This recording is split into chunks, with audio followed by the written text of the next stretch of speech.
Hello, नमस्ते, सत श्री अकाल, सलाम। मैं हूं आपका अपना दोस्त मानव एंड वेलकम टू वेबविन सॉल्यूशंस। जैसे कि हमने देखा था रिसेंट वीडियो में हमने बात की थी एलिमेंट्स की। आज की इस वीडियो में हम बात करेंगे एट्रीब्यूट्स के बारे में।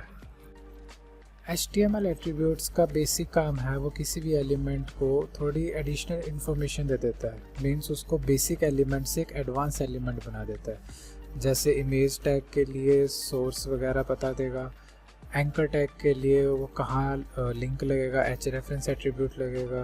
वैसे ही किसी भी टैग के अंदर अगर क्लास देनी है तो क्लास भी एक एट्रीब्यूट है, आईडी देनी है तो आईडी भी एक एट्रीब्यूट है। तो ये सारी चीज़ें एट्रीब्यूट के थ्रू होंगी। थ्योरी की बात करें तो all HTML elements can have attributes. जितने भी HTML एलिमेंट्स बनते हैं उन सब के अंदर एट्रीब्यूट्स हम लगा सकते हैं। Attributes provide additional information about elements. जैसे मैंने आपको अभी बताया ही था कि ये किसी भी एलिमेंट को बेसिक से एडवांस तक लेके जा सकते हैं। मतलब एक सिंपल लेआउट को भी बहुत अच्छा कर सकते हैं, बहुत मॉडर्न कर सकते हैं हम with the help of attributes. Attributes are always specified in the start tag. जो एट्रीब्यूट्स लगेंगे ये हमेशा स्टार्ट टैग में लगेंगे, ये एंड टैग में नहीं लगेंगे। Attributes usually come in name value pairs like name value. Attributes लगाने का जो तरीका होगा, यहाँ पर पहले एट्रीब्यूट का नाम आएगा, देन उसकी जो भी वैल्यू होगी वो आएगी। जो वैल्यू होगी वो डबल कोट्स में आएगी। और मैं सजेस्ट करूँगा कि आप लोअर केस में लिखें। जैसे मैंने आपको पहले भी बताया था कि HTML को हमेशा लोअर केस में ही लिखें तो वो बेटर है। अब एट्रीब्यूट का सिंटैक्स देखते हैं। हम यहाँ पे एग्जांपल ले रहे हैं पी टैग की। हमने एक पी टैग लिया है जिसके अंदर हमने लिखा है दिस इज़ अ पैराग्राफ।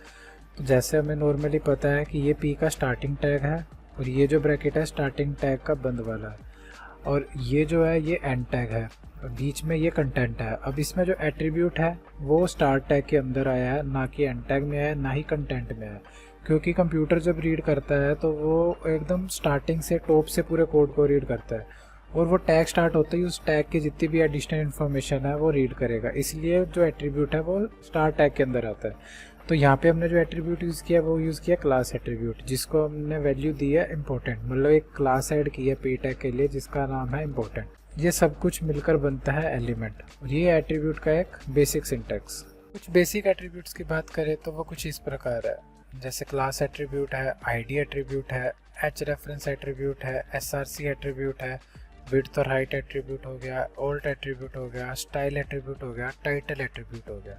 ये सभी एट्रीब्यूट्स हैं जो अपने अकॉर्डिंग काम करेंगे। कुछ एट्रीब्यूट्स ऐसे हैं जो पर्टिकुलर एरियाज पर यूज़ होंगे, और कुछ एट्रीब्यूट ऐसे हैं जो आप कहीं पर भी यूज़ कर सकते हो। फॉर एग्जांपल क्लास एट्रीब्यूट, ये हम किसी भी टैग को दे सकते हैं। आईडी एट्रीब्यूट हम किसी भी टैग को दे सकते हैं। एच रेफरेंस एट्रीब्यूट वहीं लगेगा जहाँ पर हमें कोई लिंक लगाना है। इसकी जो सबसे मेन यूसेज बनती है वो बनती है एंकर टैग के अंदर।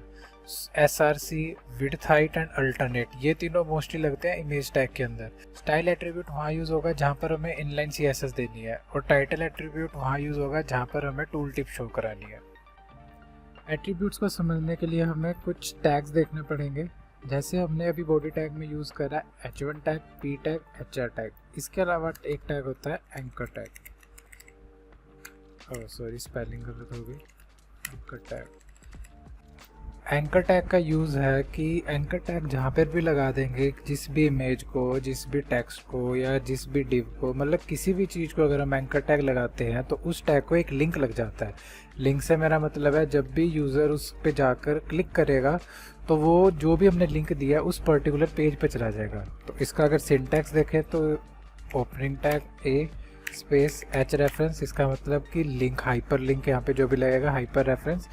अभी हमारे पास कुछ नहीं है तो हम इसको एम्प्टी रखते हैं। इसके अंदर हम लिखते हैं कंटेंट, रीड मोर, और हमारा जो क्लोजिंग टैग एंकर का वो आ गया।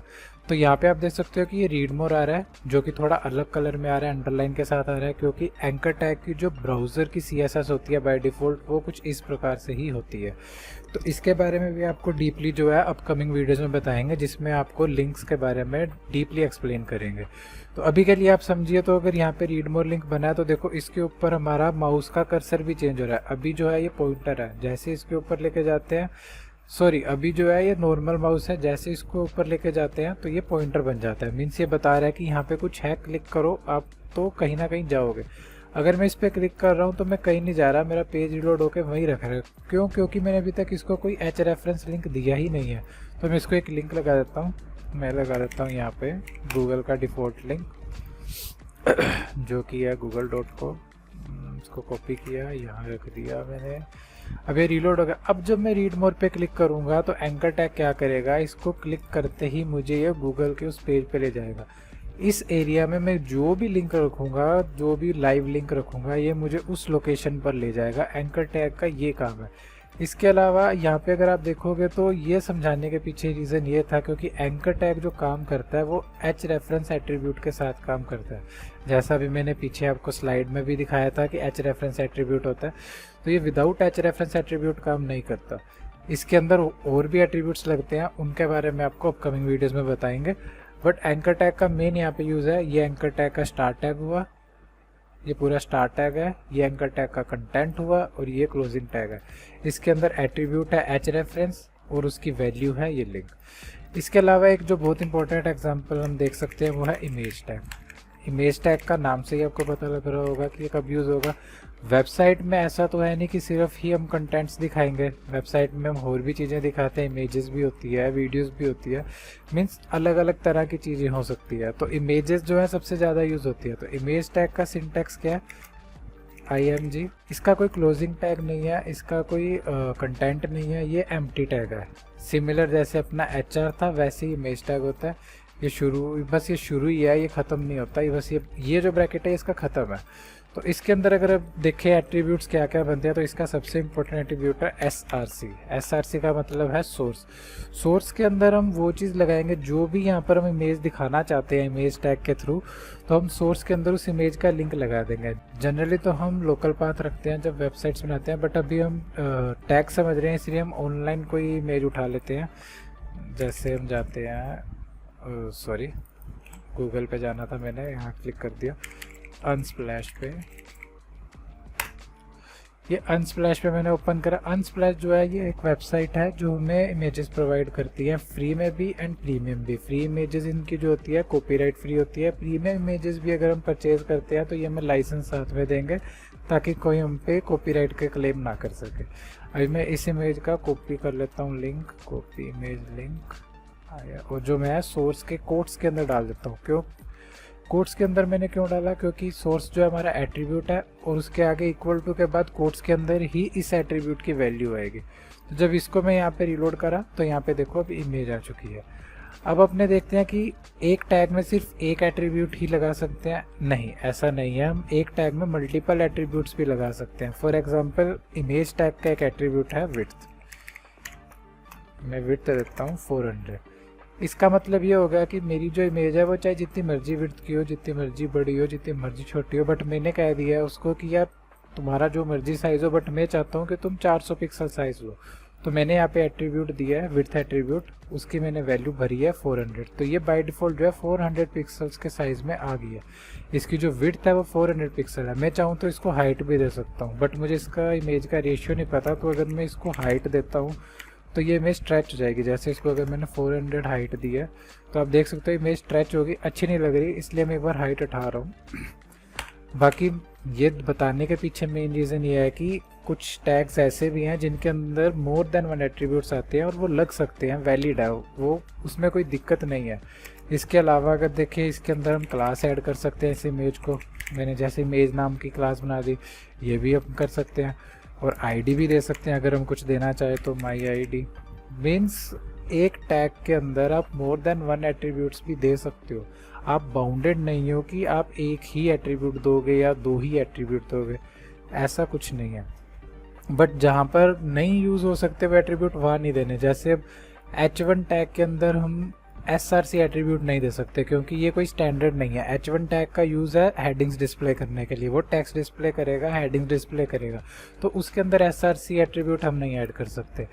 P टैग का यूज़ है वो पैराग्राफ बताएगा वहाँ पर, HR का यूज़ है वो लाइन बताएगा, तो इनके अंदर हम ये चीज़ नहीं ऐड कर सकते। अब इमेज के अंदर हम H रेफरेंस एट्रीब्यूट नहीं ऐड कर सकते। बेसिकली जो एट्रीब्यूट जिस तरह जिस वे में जहाँ यूज़ होने के लिए बने हैं वो वहीं यूज़ होंगे। और स्टैंडर्ड भी यही कहता है कि आप हर चीज़ को एकदम प्रॉपर वे में करो, जो जहाँ पर जिसके लिए बना है उसको उसी के अंदर यूज़ करो। तो ये जो है ये एट्रीब्यूट्स का सीन है। इसी के साथ मैंने आपको एट्रीब्यूट्स एक्सप्लेन करते करते एंकर टैग और इमेज टैग के बारे में बता दिया। अभी तक हमने जो बेसिक्स टैग्स देखे हैं वो देखा है HTML टैग, जिसके अंदर हम पूरा HTML डॉक्यूमेंट लिखते हैं। हेड टैग, जिसके अंदर हम वेबसाइट के SEO वगैरह जो भी है या जो भी वेबसाइट का मेन इन्फॉर्मेशन है जो उसके दिमाग में स्टोर करनी है वो लिखते हैं। टाइटल टैग, जिससे हमारा जो टॉप पे जो भी टाइटल आता है वो डिस्प्ले होता है। उसके बाद जो मेन है अपना वो आता है बॉडी टैग, जिसके अंदर हमारा पूरा वेब पेज जो यहाँ से लेकर यहाँ मतलब ब्राउज़र के स्टार्ट से लेकर ब्राउज़र के एंड तक है वो सारा बॉडी का पार्ट होता है। हमने बॉडी टैग देखा है। देन जो अपने बॉडी टैग के अंदर जो टैग्स यूज़ होते हैं जिनके साथ हम वेबसाइट एक वेब पेज क्रिएट करते हैं, उनमें से हमने जो टैग्स देखे हैं वो है H1 tag, P tag, HR tag, anchor tag और इमेज टैग। आई होप इन चीज़ों में आपको कोई डाउट्स नहीं होंगे। अगर किसी को कोई डाउट्स है, कोई क्वेरी है तो वो आराम से मुझे कमेंट्स में मुझे लिख के बता दे। मैं ट्राई करूँगा जल्द से जल्द उनके क्वेरीज़ को क्लियर आउट करूं ताकि वो जल्दी जल्दी वो टॉपिक समझे। अगर आपको कोई मेरे मिस्टेक लगती है तो आप वो भी मेंशन करके बताएं। अगर आपका कोई फ्रेंड है या कोई फैमिली में भी कोई है जो HTML CSS वर्डप्रेस ये सीखना चाहता है तो उनको आप मेरा पेज शेयर करें, वीडियो शेयर करें ताकि उन तक भी मेरी वीडियोस पहुंच सके, वो भी सीख सके। आई होप आपको समझ आया होगा। एंड अगर कोई भी डाउट हो तो कमेंट सेक्शन में लिख दें। And thank you.